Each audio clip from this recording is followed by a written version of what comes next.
आज हम transportation problem के दूसरे स्पेशल केस के बारे में पढ़ेंगे। और ट्रांसपोर्टेशन का दूसरा स्पेशल केस क्या होता है? डीजेनरेसी।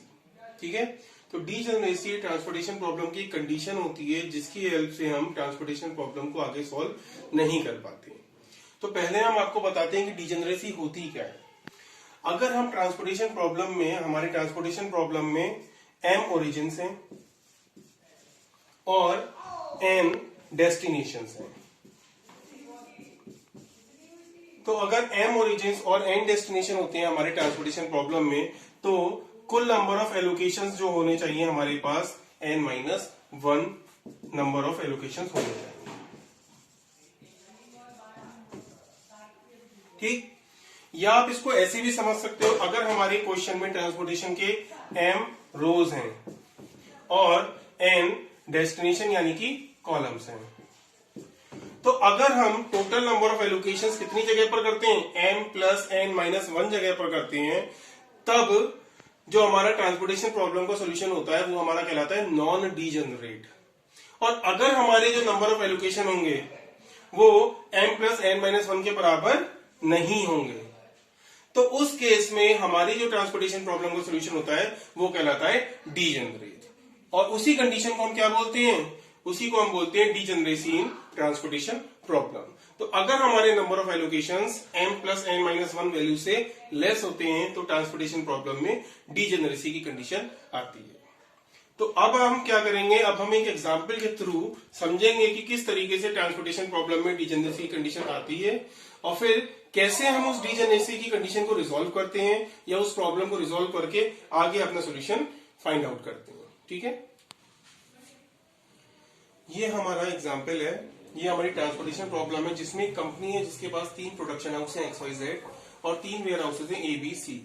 हर प्रोडक्शन हाउस से हर वेयर हाउस पर यूनिट गुड सप्लाई करने की कॉस्ट हमें दी हुई है।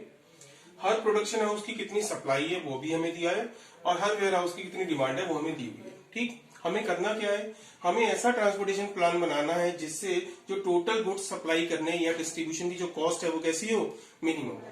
यानी कि हमें इस प्रॉब्लम का ऑप्टिमम सॉल्यूशन फाइंड आउट करना है। तो सबसे पहले हम क्या करेंगे, मैट्रिक्स मिनिमा मेथड से इस प्रॉब्लम का इनिशियल सॉल्यूशन निकालेंगे। उसके बाद फिर हम इसमें डीजेनरेसी चेक करेंगे and after that we will find the optimum solution. तो मैट्रिक्स मिनिमम मेथड में क्या होता है, सबसे पहले आप देखेंगे इस पूरी मैट्रिक्स में मिनिमम वैल्यू क्या है, 3 है। और 3 कितनी जगह पर है, 1, 2 एंड 3, 3 जगह पर हमारे पास मिनिमम वैल्यू है। तो आप तीनों में से कोई भी एक वैल्यू को सिलेक्ट कर सकते हो। तो सबसे पहले हम क्या करते हैं, हमने इस पोजीशन को सिलेक्ट कर लिया। ठीक, इस पोजीशन के लिए देखें तो टोटल डिमांड कितनी है, 80 और सप्लाई कितनी है, 80 है। क्योंकि हमारी डिमांड और सप्लाई दोनों 80 हैं, इसलिए हम यहाँ पर कितने गुड्स सप्लाई कर सकते हैं, 80 गुड्स सप्लाई कर सकते हैं। हमारी डिमांड भी कितनी हो गई, 0, और सप्लाई भी कितनी हो गई, 0।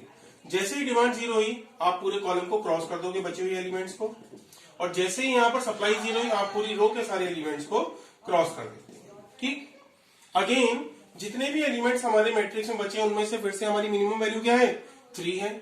और 3 कितनी जगह आ रहा है, 2 जगह आ रहा है। तो फिर से आप दोनों में से किसी भी एक 3 को सिलेक्ट कर सकते हो। हम इस 3 को सिलेक्ट करते हैं। इस पोजीशन की अगर बात करें तो डिमांड कितनी है, 80 और सप्लाई कितनी है, 60। तो अभी हम यहाँ पर कितने गुड्स सप्लाई कर सकते हैं, 60 गुड्स सप्लाई कर सकते हैं। डिमांड रह गई हमारी 20 और कंपनी के पास या हमारे जो प्रोडक्शन हाउस है उसके पास सप्लाई हो गई 0। जैसे ही सप्लाई 0 हुई आप रो में बचे हुए बाकी एलिमेंट्स को कट कर देते हैं। अगेन बची हुई टेबल में जितने भी एलिमेंट्स हमारे रह गए हैं उसमें फिर से मिनिमम एलिमेंट है हमारा 3, तो हम यहाँ पे गुड सप्लाई करेंगे। इस पोजीशन में डिमांड है 50 और सप्लाई है 70, तो हम यहाँ पर 50 गुड्स ही सप्लाई कर सकते हैं। डिमांड हो गई 0 और सप्लाई रह गई 20। अब ये हमारी लास्ट वैल्यू है तो हमें यहाँ पर ही गुड सप्लाई करने होंगे। इस पोजीशन में डिमांड भी 20 है और सप्लाई भी 20 है, तो हमने यहाँ पर 20 गुड्स को सप्लाई कर दिया। डिमांड भी 0 हो गई और सप्लाई भी 0। क्योंकि सारी सप्लाई और सारी डिमांड 0 हो गई, इसका मतलब हमारा सोल्यूशन आ गया। लेकिन अब हम इस क्वेश्चन में ये देखेंगे कि हमने कितनी जगह पर नंबर ऑफ एलोकेशंस किए हैं। नंबर ऑफ एलोकेशंस कितनी जगह पर आए हमारे, 1, 2, 3 एंड 4। ठीक। But as per the procedure of transportation problem जो नंबर ऑफ एलोकेशन होने चाहिए वो कितने होने चाहिए, m प्लस n माइनस 1। और वो कितने हैं हमारे, नंबर ऑफ रोज कितनी है 3 प्लस नंबर ऑफ कॉलम्स कितने हैं 3 माइनस 1, ये कितना है हमारा 5।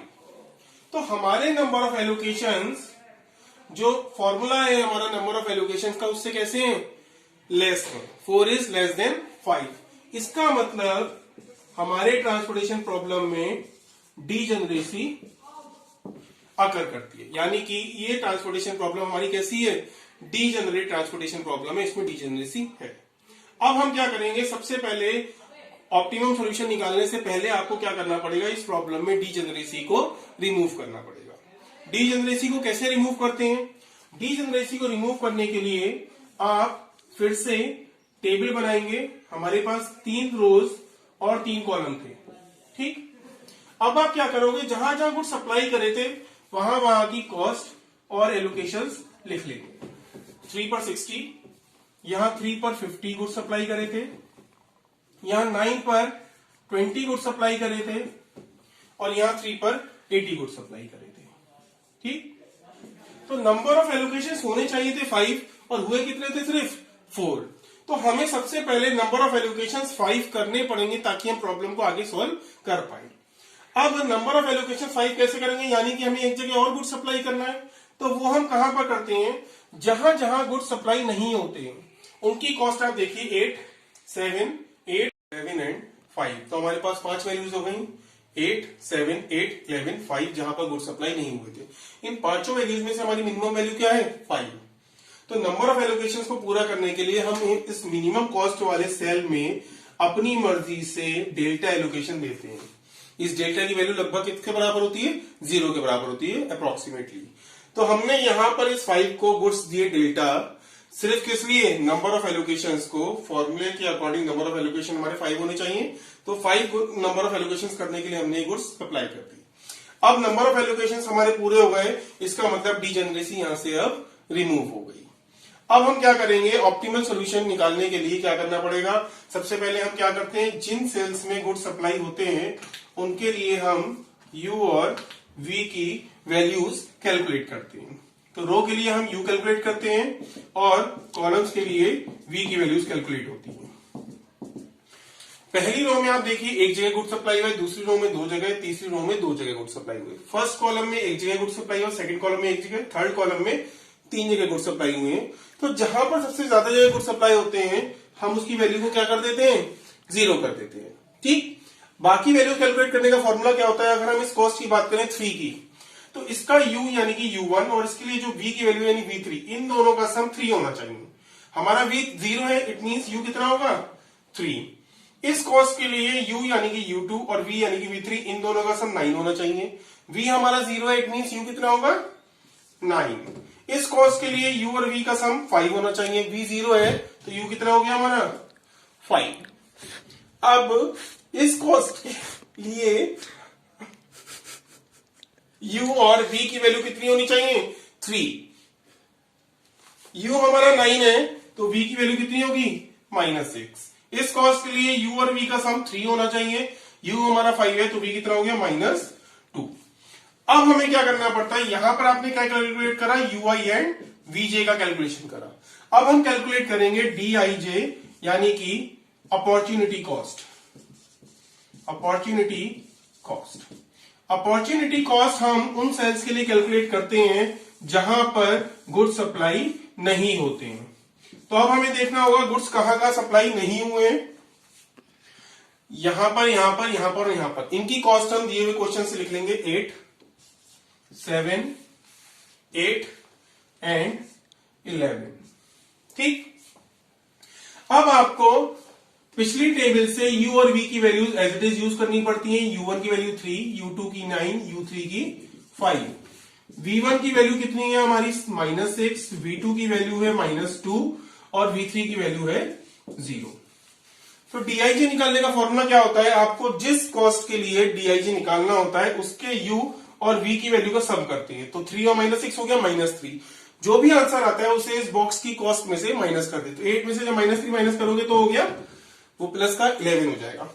इसके लिए इसका u और इसके v की वैल्यू को ऐड करो, हो गया 3 माइनस 2 1, और इसमें से जब माइनस करोगे तो आ जाएगा 6। इस कॉस्ट के लिए इसके u और v की वैल्यू को ऐड करो, हो गया 9 माइनस 2 7, इसमें से माइनस करोगे हो गया 1। इस कॉस्ट के लिए जब u और v की वैल्यू को ऐड करोगे हो जाएगा -1, और जब इसमें से माइनस करोगे तो ये मिल जाएगा आपको 12। क्योंकि हमारी सारी tij की वैल्यूज कैसी आ गई, ग्रेटर देन 0 आ गई। इसका मतलब क्या हुआ, therefore optimality hold, optimality hold हो गई। इसका मतलब हमने ये जो सोल्यूशन निकाला था वो ऑप्टिमम सोल्यूशन था, आपको सोल्यूशन को इंप्रूव करने की जरूरत यहां पर नहीं है।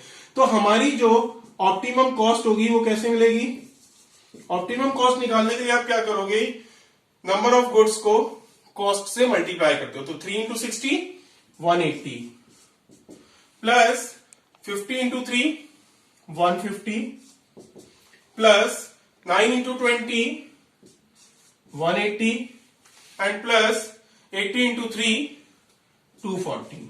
और जब आप इसको सॉल्व करोगे तो ये आपकी टोटल कॉस्ट आ जाएगी ₹750। तो ये जो 750 है वो इस ट्रांसपोर्टेशन प्रॉब्लम का ऑप्टिमम सॉल्यूशन है।